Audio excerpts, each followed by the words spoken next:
भारत एक ऐसा देश जिसकी भौगोलिक स्थिति दुनिया के सभी देशों से अद्भुत और अतुलनीय है और इसी विविधता के कारण आपको यहाँ हर तरीके के एडवेंचर्स देखने को मिल जाएंगे।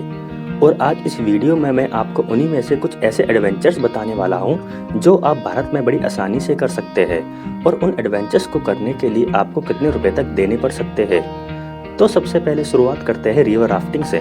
पानी की लहरों के ऊपर से अपनी पेक्राफ्ट को ले जाना और फिर उसी बहाव के साथ आगे बढ़ते जाना, लहरों की इसी उछल कूद को ही रिवर राफ्टिंग कहते हैं। 9 से 36 किलोमीटर के इस थ्रिल एडवेंचर के लिए आपको पर पर्सन के हिसाब से 600 रुपये से 2500 रुपये तक देने पड़ सकते हैं, जो कि डिपेंड करता है आप कितने डिफिकल्ट लेवल पर राफ्टिंग करते हो।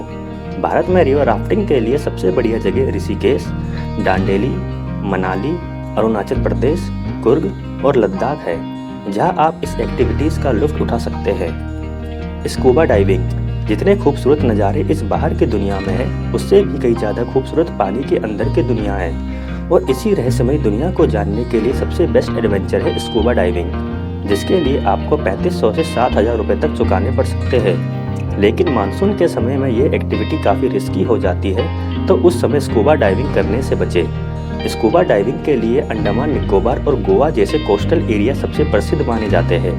वैसे कर्नाटक और केरल में भी ये एडवेंचर एक्टिविटी करवाई जाती है, जहां आप स्कूबा डाइविंग के मजे ले सकते हैं। केविंग एक ऐसी एडवेंचर एक्टिविटी जिसके बारे में आपने शायद बहुत ही कम बार सुना होगा। गुफाओं के अंधेरे में रास्ते की खोज करते हुए आगे बढ़ते जाना, इसी रोमांचक एक्टिविटी को केविंग कहा जाता है। भारत में केविंग पिछले कुछ वर्षों से काफ़ी प्रचलन में है। भारत में आज भी कई अनदेखी गुफाएं हैं जिनके अंदर जाने से आपको एक अलग सा अनुभव महसूस होगा। कहा जाता है कि मेघालय के उत्तर पूर्वी राज्यों में भारत की कुछ सबसे लंबी और गहरी गुफाएं हैं, जिनमें सबसे लंबी गुफाएं लगभग 21 किलोमीटर की है। वहीं महाराष्ट्र की अजंता और एलोरा की गुफाएं भी यहाँ आने वाले लोगों का आकर्षक का केंद्र बनी रहती है।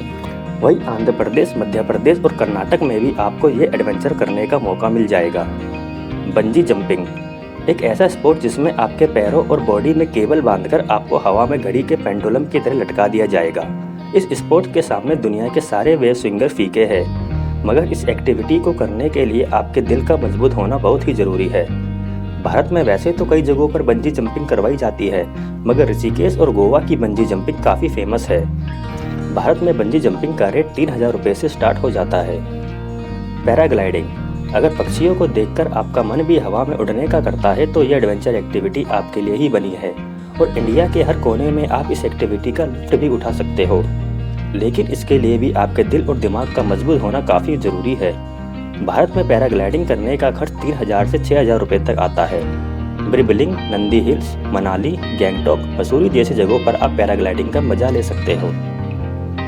ट्रैकिंग एंड कैंपिंग, शहर की भागदौड़ से दूर पहाड़ों में सुकून की तलाश में निकलना और रात में कैंप करके आसमान की खूबसूरती को देखना, इस सुंदर अनुभव को ट्रैकिंग और कैंपिंग कहा जाता है। वैसे कैंपिंग और ट्रैकिंग से रिलेटेड मैं एक अलग वीडियो बना चुका हूं, जिसमें आपको इन दोनों एडवेंचर एक्टिविटी को और भी डिटेल से जानने का मौका मिल जाएगा। ट्रैकिंग और कैंपिंग के लिए आप किसी भी हिल स्टेशन जा सकते हैं, मगर मनाली, कसोल, तोश और चोपटा एक बार जरूर होकर आए। तो ये थे आज के कुछ चुनिंदा एडवेंचर्स जिन्हें आप भारत में रहकर भी कर सकते हैं, और वो भी बिल्कुल कम खर्च पर। लेकिन इनको करने से पहले अपनी सेफ्टी का बिल्कुल ख्याल रखें और रेट्स को पहले से ही डिस्कस कर लें, क्योंकि हो सकता है चाइनीज वायरस की वजह से कई एडवेंचर्स स्पोर्ट्स के रेट कम ज़्यादा हो गए हों। तो मिलते हैं अगली वीडियो में, जहां मैं आपको अपनी ओली और कोरी पास ट्रैक के बारे में जानकारी दूंगा।